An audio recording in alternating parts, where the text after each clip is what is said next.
বাংলায় প্রতিটি দুর্নীতির সঙ্গে প্রতিটি ক্রাইমের সঙ্গে আপনি খুঁজে দেখুন তৃণমূল কংগ্রেসের নেতা মন্ত্রী কর্মী প্রত্যেকে জড়িত রয়েছে। আমার একটা প্রশ্ন, বাংলার মাননীয়কে দুষ্টু লোকেদের আদালতে যেতে হচ্ছে কেন? প্রত্যেককে নিজের শত্রু হিসাবে মমতা বন্দ্যোপাধ্যায় দাগিয়ে দেওয়ার চেষ্টা করছে। তখনই বাংলা উন্নতি করবে যখন বাংলার শিল্পের পরিকাঠামো উন্নয়ন হবে, নতুন শিল্প আসবে। বাংলার পুলিশের এখন কাজ হচ্ছে বসে প্রমোটার আর শাসক দলের নেতাদের মধ্যে রফা করে দেওয়ার। আমরা জানি যে আরজিকর ঘটনার পরে কোথাও যে ডাক্তারি সমাজের সঙ্গে তৃণমূল কংগ্রেস বা বলতে পারি শাসক দলের একটা দূরত্ব বেড়েছিল। কোথাও কি 26-এর ইলেকশনকে নজরে রেখে সেই দূরত্বটাকে ঘোচানোর জন্যই এই সিদ্ধান্ত এখন নেওয়া হচ্ছে? একদমই তাই। 2026-এর নির্বাচনকে চোখে রেখে এবং এই ডাক্তারবাবুদের যে জুনিয়র ডক্টরদের যে আন্দোলন সারা পশ্চিমবঙ্গ জুড়ে বাংলার মা বোনেদের রাস্তায় নামিয়ে এনেছিল, সেটা বাংলার মাননীয়া ভয় পেয়ে গেছিলেন। সেই ভয় ওনাকে তাড়া করছিল। আর উনি বলছেন উনি বেতন বৃদ্ধি করলেন, ভাতা বৃদ্ধি করলেন। এমনিতেই শোনা যায় পশ্চিমবঙ্গে জুনিয়র ডাক্তাররা, ইন্টার্নরা এবং যারা স্বাস্থ্য পরিষেবার সঙ্গে যুক্ত যেসব কর্মীরা রয়েছেন সারা বাংলা জুড়ে অন্য রাজ্যের চেয়ে অনেক কম পান। সেই জন্য বৃদ্ধির পরেও সারা বাংলাতে যা স্যালারি স্ট্রাকচার দাঁড়ালো, ওদের ভাতার যে পরিকাঠামো দাঁড়ালো, সেটা অন্য রাজ্যের থেকে কম। তা সত্ত্বেও মমতা বন্দ্যোপাধ্যায়কে এটা বাড়াতে হলো একটাই কারণে, এই আন্দোলনটাকে নিজের কবজায় রাখার জন্যে। ডাক্তারবাবুদের এই আন্দোলন মমতা বন্দ্যোপাধ্যায়ের সরকার এবং তার রাজনৈতিক দল তৃণমূল কংগ্রেসের ভিতকে নড়বড়ে করে দিয়েছিল। আপনার কি মনে হয় দূরত্বটা ঘুচবে বেতন বাড়ার পর? আমার মনে হয় না, এতে ঘোচার কোনো কারণ নেই। কারণ এটা ওদের ন্যায্য অধিকার। ওরা কত টাকা বেতন পাবে এবং অন্য রাজ্যের সঙ্গে তুলনা করলে সেই বেতনের তারতম্য তো এখনও রয়ে গেল। আর বেতন বাড়লে যে অন্যায়টা, যে দুর্নীতি স্বাস্থ্য পরিষেবা জুড়ে সারা বাংলায় চলছে, সেইটা কি করে, সেই মানসিকতার থেকে তারা বেরিয়ে আসবেন কি করে? যে অন্যায়টা বাংলার সেই বনটির ওপরে হয়েছে, বেতন বৃদ্ধি হলে কি তারা সবাই ভুলে যাবে? না বাংলার মানুষ ভুলে যাবে? মমতা বন্দ্যোপাধ্যায় 2026-কে মাথায় রেখে একটা ড্যামেজ কন্ট্রোলের চেষ্টা করছে, এটা রিপেয়ার করার চেষ্টা করছে। কিন্তু যে দুর্নীতি স্বাস্থ্য ব্যবস্থা জুড়ে সারা পশ্চিমবঙ্গে তৃণমূল কংগ্রেস নামক গ্যাংয়ের লোকেরা চালিয়ে যাচ্ছে, যে গ্যাং ওয়ার চলছে, যে গ্যাংয়েদের যে বিজনেস চলছে বিভিন্ন দপ্তর জুড়ে, সেটা একটা সামান্য বেতন বৃদ্ধি বা ভাতা বৃদ্ধিতে কোনোভাবেই মমতা বন্দ্যোপাধ্যায় আটকাতে পারবেন না। এবং এই মিটিংয়ে তাদের বদলি, তাদের নিয়োগ, তাদের প্রমোশন, এইসব নিয়ে কোনো প্রতিশ্রুতি সরকারের তরফে দেওয়া হয়নি। শুধু কুমির ছানার মতন একটা ভাতা বৃদ্ধি ঘোষণা করা হয়েছে একমাত্র বাংলার মানুষ এবং জুনিয়র ডাক্তারদের মন থেকে আরজিকর কাণ্ডের স্মৃতিটা মুছে ফেলার জন্য। আচ্ছা দাদা, আপনার কি মনে হয় দুষ্টু লোক মানে আইনজীবী বা আইনজীবীরা দুষ্টু লোক? কারণ এদিন এই ডাক্তারদের সঙ্গে বৈঠকে মুখ্যমন্ত্রী রাজ্যে কেন নিয়োগ বন্ধ সেটা নিয়েও তিনি কিন্তু ব্যাখ্যা দিয়েছেন। একদিকে যেমন তিনি দেখিয়েছেন রাজ্যে যে ওবিসি মামলা চলছে আদালতে, সেই মামলাকে, অন্যদিকে তিনি এটাও বলছেন যে কিছু দুষ্টু লোক আছে যারা কাজ করে না, অকাজের কাজ করে, বোঝার ক্ষমতা নেই যে কত নিয়োগ আটকে আছে, একটা মামলা করে দিলেই হলো। না, দুষ্টু লোকেরা আদালতে যেতে পারছে কেন? উনি দুষ্টু লোক যাদেরই বলে থাকুন, এটা আপনিও জানেন আমিও জানি, উনি আইনজীবীদের কথা বলছেন। আইনজীবীরা যারা যেসব মানুষ, যেসব চাকরি প্রার্থীরা যারা চাকরি পাচ্ছে না, যাদের চাকরি চুরি হয়েছে, বিক্রি হয়েছে, বাংলার মানুষ যারা অত্যাচারিত হচ্ছেন, সেই সব অত্যাচারের বিরুদ্ধেই তো আইনজীবীরা কোর্টে যাচ্ছে। আদালত তাদের রায় দিচ্ছে, আদালত কোনো সময় সরকারের সিদ্ধান্তকে স্থগিত করে দিচ্ছে। আমার একটা প্রশ্ন, বাংলার মাননীয়কে দুষ্টু লোকেদের আদালতে যেতে হচ্ছে কেন? কেন আপনার দল এবং আপনার প্রশাসন এই দুর্নীতিকে প্রশ্রয় দিচ্ছেন?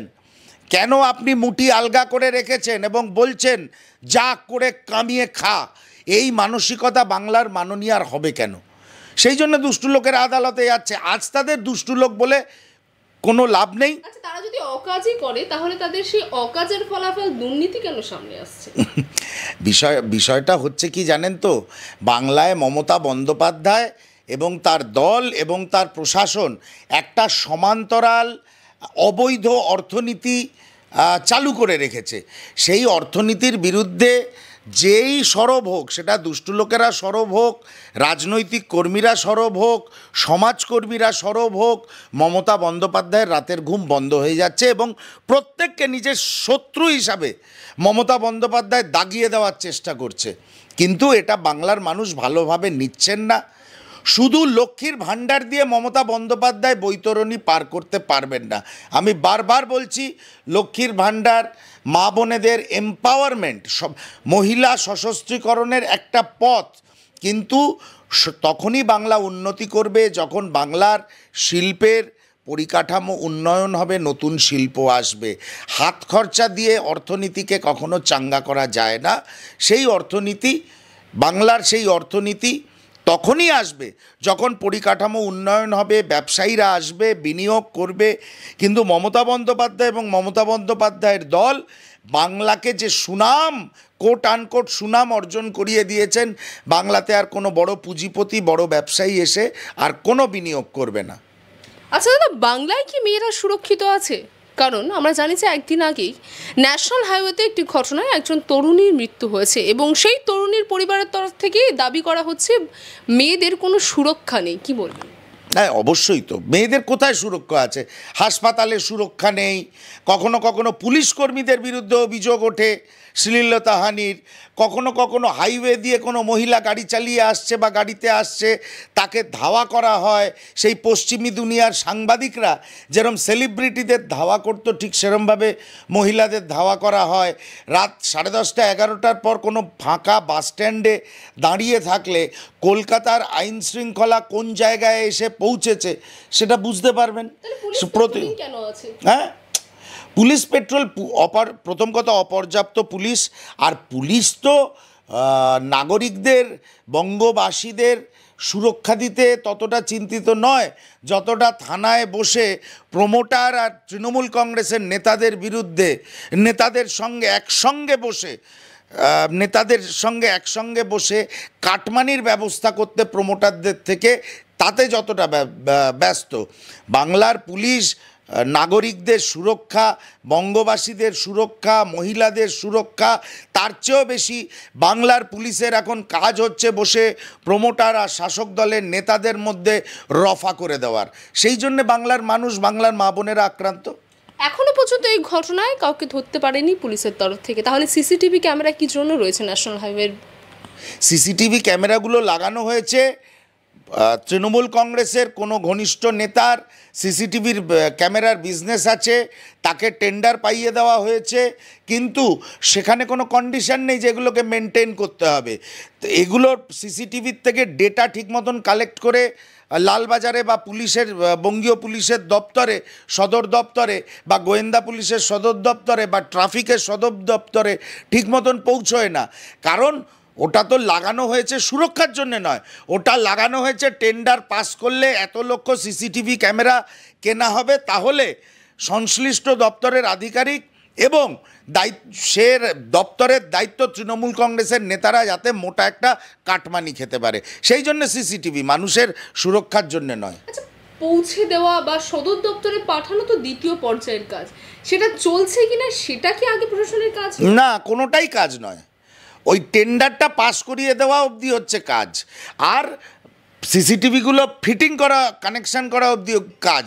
কারণ ছবিগুলো না গেলে বা বিল পাস হবে না। ওই বিল পাস হওয়া অবধি কাজ, তারপরে আর কোনো কাজের ব্যাপার নেই। তাহলে যে রাজ্য সরকার যে বড়াই করে যে কথাগুলো বলা হয় রাজ্য সরকারের তরফ থেকে, যে বিভিন্ন ঘটনা আমরা জানি যে বিগত 5-6 মাসে যে ধরনের নারী নির্যাতনের ঘটনা এসেছে, সেখানে ফাঁসির সাজা দেওয়া হয়েছে, যাবজ্জীবন কারাদণ্ড দেওয়া হয়েছে, ফাঁসির সাজা দেওয়া হয়েছে।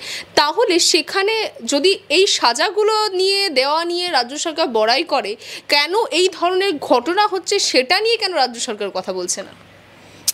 কারণ তাদের নিজেদের লোক জড়িত রয়েছে। বাংলায় প্রতিটি দুর্নীতির সঙ্গে, প্রতিটি ক্রাইমের সঙ্গে আপনি খুঁজে দেখুন তৃণমূল কংগ্রেসের নেতা, মন্ত্রী, কর্মী প্রত্যেকে জড়িত রয়েছে।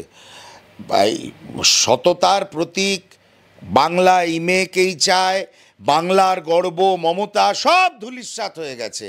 এখন একটা তৃণমূলী নামক গ্যাংয়ের নেতৃত্ব দিচ্ছে পিসি, মাঝখানে কাটি দিচ্ছে ভাইপো। এই তো চলছে। এই হচ্ছে বাংলার অবস্থা, এই হচ্ছে বাংলার ভবিষ্যৎ। সেই জন্য বাংলাকে নিয়ে নতুন করে স্বপ্ন দেখার, বাংলাকে নিয়ে নতুন করে ভাবার আগামী প্রজন্মের কাছে আর কিছু নেই। মুকুলদানার আবার ক্যাশমেমো হয় নাকি? এটা কি জাতীয় কংগ্রেস নাকি যে দিল্লি থেকে পর্যবেক্ষক আসবে? মমতাই মালিক, মমতাই পর্যবেক্ষক, মমতাই ডিসিপ্লিনারি অ্যাকশন কমিটির চেয়ারম্যান, মমতাই নেত্রী, মমতাই ক্যাপ্টেন। আবার কিসের কে কাকে পর্যবেক্ষণ করে? ওই ডিসিপ্লিনারি শৃঙ্খলা রক্ষা কমিটির চেয়ারম্যান পার্থ চ্যাটার্জি এত বড় চোর বেরোলো, এখন জেলে রয়েছে, ও শৃঙ্খলা রক্ষা করবে। তাই এইসব আঞ্চলিক পানের দোকানগুলোর এই অবস্থা হয়। সেই জন্য ওদের দলে এইসব পর্যবেক্ষক এইসব শুনতে জাতীয় কংগ্রেসকে কপি করতে খুব ভালো লাগে, কিন্তু জাতীয় কংগ্রেসের পদ্ধতিতে দল চালাতে ওরা পারবে না কোনো দিন। কারণ ওটা জাতীয় কংগ্রেস, শুধু নামে অল ইন্ডিয়া নয়, ওটা জাতীয় কংগ্রেস আর এটা আঞ্চলিক মুদির দোকান। আচ্ছা দাদা, একটা শেষ প্রশ্ন করবো এবং সম্পূর্ণ অন্য প্রসঙ্গে। ইতিমধ্যে যাবজ্জীবন কারাদণ্ড দেওয়া হলো, খারিজ করা হলো ফাঁসির আর্জি, এবং যার ব্যাপারে কথা বলছেন তিনি হলেন প্রাক্তন কংগ্রেস সাংসদ সঞ্জন কুমারের আমৃত্যু কারাদণ্ড। শিখ বিরোধী দাঙ্গায় তাকে 1984 সালে দিল্লিতে শিখ ধর্মাবলম্বী পিতা এবং পুত্র খুনে তাকে প্রত্যক্ষভাবে জড়িত ছিলেন এবং ইতিমধ্যে তার সাজা শোনানো করা হয়েছে। কি বলেন বিষয় নিয়ে? দেখুন, আদালতের সিদ্ধান্তের ব্যাপারে কোনো নাগরিকেরই, কোনো বঙ্গবাসী কেন সারা ভারতবর্ষের কোনো নাগরিকের কোনো মন্তব্য করা উচিত না। নিশ্চয়ই মাননীয় আদালত সব পরীক্ষা নিরীক্ষা করে ফাঁসির আর্জি খারিজ করে ক্যাপিটাল পানিশমেন্টটা খারিজ করেছেন। দেখুন, ক্যাপিটাল পানিশমেন্টটা খারিজ করা নিয়ে অনেক বড় বড় আইনজীবীরা ভারতবর্ষের বিভিন্ন আদালতে আর্জি জানিয়েছেন, মামলা করেছেন। যদি ক্যাপিটাল পানিশমেন্ট খারিজ হয়ে থাকে, অ্যাকচুয়ালি এই বিষয়ে কোনো মানুষ যদি খুনের সঙ্গে জড়িত টা প্রমাণিত হয়ে থাকে, কোনো নিরপরাধ মানুষ কেন, অপরাধীকেও খুন করার অধিকার আমাদের কোনো নাগরিকের নেই। এই ধরনের ভার্ডিক্ট যদি সুপ্রিম কোর্ট দিয়ে থাকে, ওনার ক্যাপিটাল পানিশমেন্ট খারিজ করে থাকে, এবং সর্বোপরি ওনার যদি অন্যায় প্রমাণিত হয়ে থাকে, এ বিষয়ে আমরা তো কিছু বলতে পারি না। মানুষ অন্যায় করলে তার সাজা পাবে, আমিও কাল অন্যায় করলে আমাকে সাজা পেতে হবে। আমি চাইবো না আমার দলের কোনো নেতা কোনো দিন এই ধরনের কোনো নেতা কর্মী বা জনপ্রতিনিধি আমার দলের, আমি একজন কর্মী হিসাবে কোনো দিন চাইবো না এই ধরনের কোনো ঘটনার সঙ্গে যুক্ত হোক। নিশ্চয়ই আদালত বুঝেই তার সিদ্ধান্ত নিয়েছেন।